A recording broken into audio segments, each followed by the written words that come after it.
Assalamualaikum warahmatullahi wabarakatuh. Perkenalkan, kami dari kelompok 6 ingin mempresentasikan hasil makalah kami yang berjudul tentang tingkatan-tingkatan mujtahid dan macam-macam ijtihad. Baiklah, di sini saya sebagai pemateri pertama, yaitu adalah Dita Rusyani Lumentobing, dan akan dilanjutkan oleh pemateri kedua, yaitu adalah Nurbaina Arianja. Baiklah, di sini saya akan menjelaskan tentang pengertian ijtihad.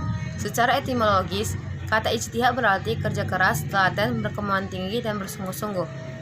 Dan menurut terminologi, menurut Abdullah bin Abdullah al-Mustin al-Turki adalah ijtihad merupakan mencurahkan semua kemampuan untuk mencari hukum syarah yang bersifat janni sampai merasa dirinya tidak mampu untuk mencari tambahan kemampuannya.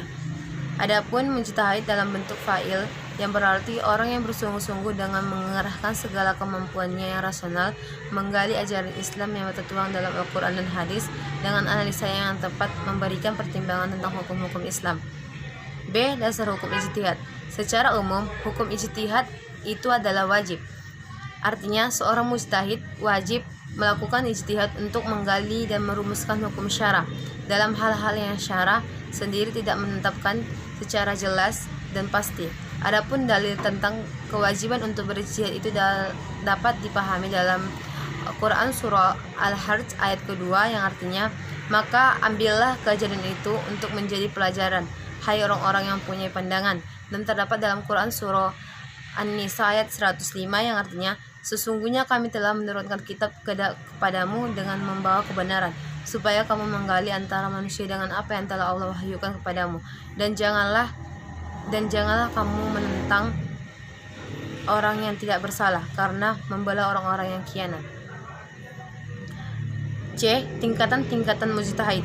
Ibnu Qayyim al-Jauziyah membagi peringkat mujtahid ke dalam 4 bagian.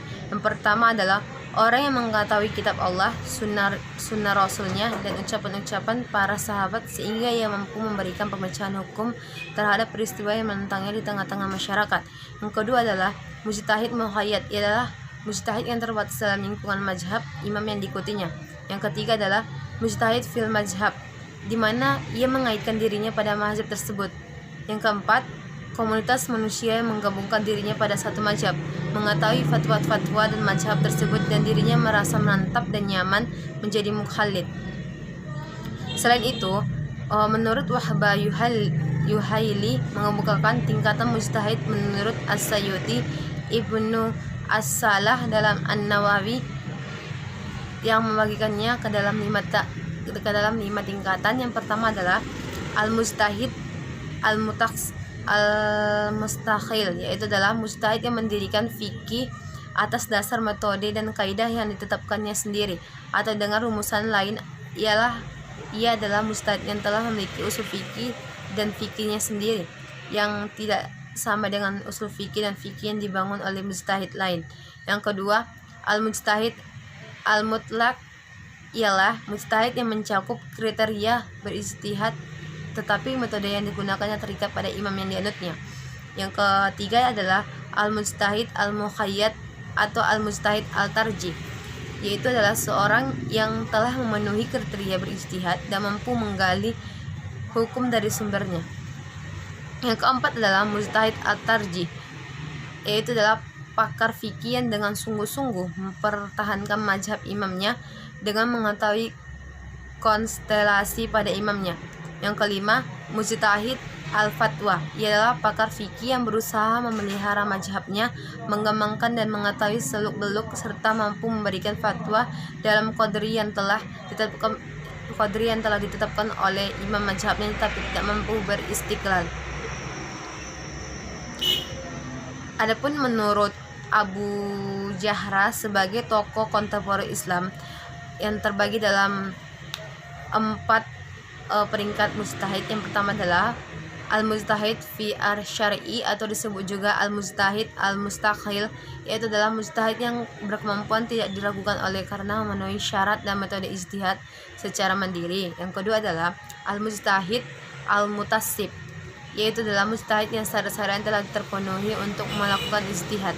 Yang ketiga adalah al-mujtahid fi al-mazhab, yaitu adalah mujtahid yang secara bertanggung jawab mengikuti imamnya baik dalam usul maupun dalam furu'. Yang keempat adalah al-mujtahid al-murajjih, yaitu dalam mujtahid yang dipandang berkemampuan meneguhkan pendapat terkuat yang diriwayatkan oleh imamnya dengan metode tarjih. Baiklah, sekian yang dapat saya sampaikan tentang makalah saya, dan akan dilanjutkan oleh pemateri kedua, yaitu adalah Nurbaina Arianjah. Baiklah, assalamualaikum warahmatullahi wabarakatuh. Assalamualaikum warahmatullahi wabarakatuh. Perkenalkan, nama saya Nurbaina Arianjah. Di sini saya akan melanjutkan penjelasan dari Saudari Dita, yaitu tentang macam-macam ijtihad. Menurut As-Sabiti, ijtihad dibagi menjadi dua. Yang pertama, ijtihad istimbat, dilakukan berdasarkan pada nas-nas syarah dalam meneliti dan mewujudkan dan menyimpulkan ide-ide hukum yang terkandung di dalamnya. Dua, ijtihad takiki, yaitu berdasarkan pada suatu permasalahan yang terjadi di lapangan. Dalam hal ini, seorang mujtahid berhadapan langsung dengan objek hukum, di mana ide atau substansi hukum dari produk ijtihad yang akan diterapkan.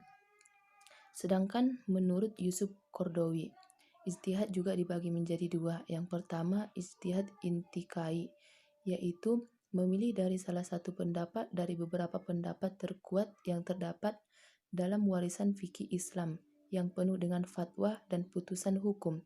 Kedua, ijtihad insyai, yaitu pengambilan kesimpulan hukum baru dari suatu persoalan yang pernah dilakukan oleh ulama-ulama terdahulu, baik persoalan baru maupun persoalan lama. Jika masalah yang sedang dikaji oleh mujtahid munshi itu khusus dalam hukumnya pernah diterangkan oleh ulama sebelumnya, maka seorang mujtahid munshi dapat melakukan ijtihad dengan mengeluarkan pendapat baru.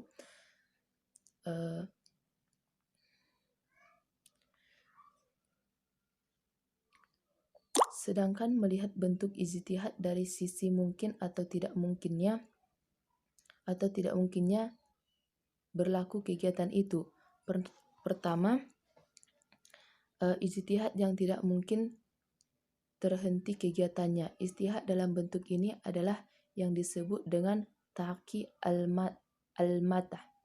Yang kedua yaitu ijtihad yang mungkin berhenti kegiatannya. Pada bentuk kedua ini terbagi menjadi dua bagian, yaitu fikih al-manat yang artinya upaya mujtahid untuk memilih berbagai ilat,